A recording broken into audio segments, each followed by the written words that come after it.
kuri gukora nk'ikiro cy'ijana kuri wowe amafaranga mu mashini zikoresha akaba ari menshi cyane ubwa mbere njye nyibonye yaguwe kuva naba.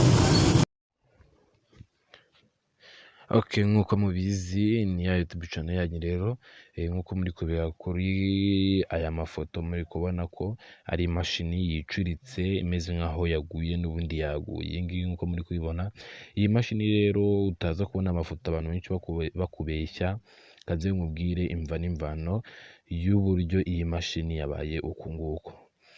Okay, iyi mashini yo mu bwoko bwa Poke yakoze impanuka mu karere ka Nyarugenge mu murenge wa Muhima ku Kinamba, murahazi, ndakeka benshi murahazi.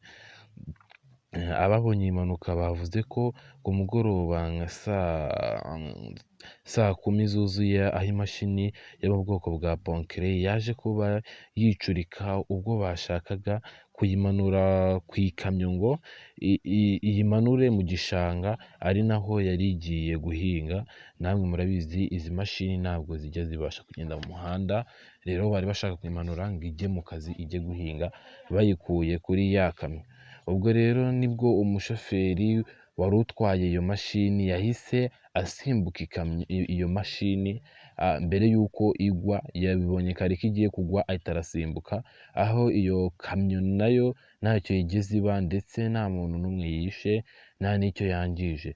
Nyuma yaho hakaba haje imashini iyikura aho ngaho ikayegura, bikaba ari ibintu byagenze neza cyane. Gusa nyine nk'uko mubyumva, iyo mashini ntabwo yakikubita hasi kugira ngo ibure kwangirika ho gato, yangiritseho gato ariko bitayibujije kujya gukomeza akazi kayo.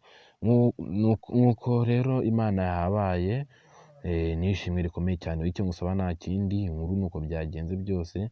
Wowe kora subscribe, twibandira no mu bindi biganiro bigiye kuzajya biza. Ciao ciao.